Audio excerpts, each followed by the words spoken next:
Hello, we're going to perform a lab draw today. We've got our supplies here. We've got our gloves, our lab tubes for what we need to draw.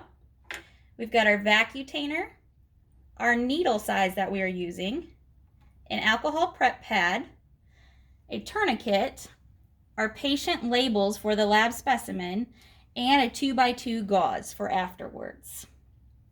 First thing we're going to do is make sure we have the correct patient by using our two identifiers. Hello, my name's Anna and I'm going to take care of you today. I need to get some labs from you. Can you give me your name and date of birth? Molly Jackson, 2/16/80. Okay, Molly, we're going to go ahead and put this tourniquet on your arm to look for a spot to get some labs the doctor ordered. Okay. Apply the tourniquet approximately 4 inches above the site you want to insert. You apply it tight, but not too tight that it cuts off the circulation. I'm going to feel for where I would like to stick. I'm looking for plump, bouncy veins, as previously discussed in the other slides. She has a nice one here. When I am sticking a patient, it's usually best to start lower and then work your way up. If I stick up here and I miss it, I can't go back lower from where I stuck. So it's usually easier to stick down here. However, she has a really good vein right here. You get 2 sticks of a try, 2 attempts to get the blood. After 2 attempts, you have to have somebody else come in to stick the patient. Okay, so I've got all that ready. I've got my site that I decided on. I'm going to get my vacutainer hooked up.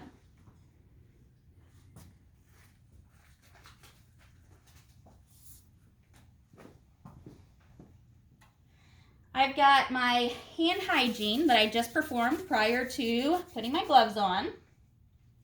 I'm going to go ahead and put my regular gloves on. Doing a lab draw is aseptic or non-sterile. Only when you are doing blood cultures does it need to be a sterile technique. I remove the cap from the clear side, and you have a rubber part here that will insert into your vacutainer. It will twist in. I have my lab tubes close by so that I can grab them, and my 2x2 gauze. I'm going to clean her with alcohol.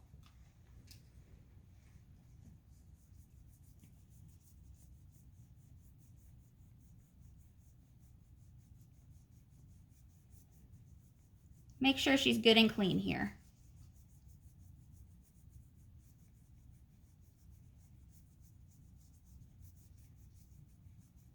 Okay, we're going to let that dry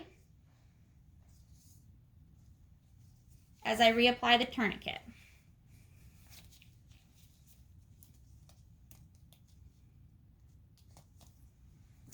If you dangle their arm, it can help to find the veins. In addition, I could put a warm compress on there. That is all before I clean it. After I clean it, I cannot retouch that spot. So now I can only put the needle in there. I have my needle ready. I remove the green from here, and it's going to go bevel side up. If this gets in the way, it does just move around for you. I'm going to pull down a bit and then stick at approximately a 15-degree angle. Little poke.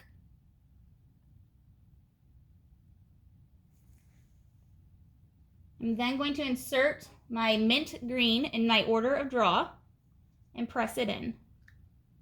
It will then fill with the blood, and it says on the blood container how much needs to go in there. If I have multiples, I remove the tube without removing the needle from the arm, and I place my next one in, keeping the needle steady. This is my last tube that I need from her. I must remove the lab tube first before I remove the needle from her arm.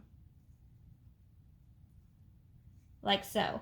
I remove the tourniquet, and I have my 2x2 gauze ready. If I remove it with the lab tube on here, it will cause a hematoma. I'm going to have my gauze ready, just sitting on top without pressure.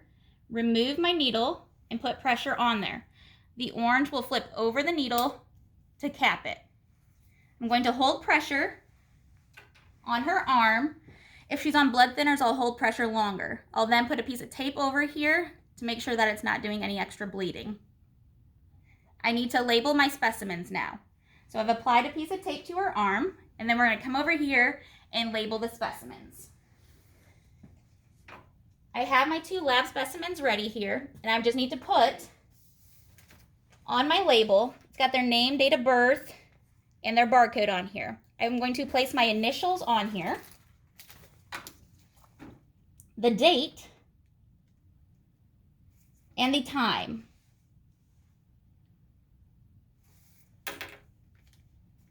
I'm going to peel off of here and place it on my lab specimen. After I've labeled both of my specimens, I will collect it in the computer by going to the orders and then add specimen. Select the blood specimen and then select the labs that you want to send down. After I have done that, I will put these in my baggie to send them to lab or transport down to lab. And that's how you do phlebotomy draw.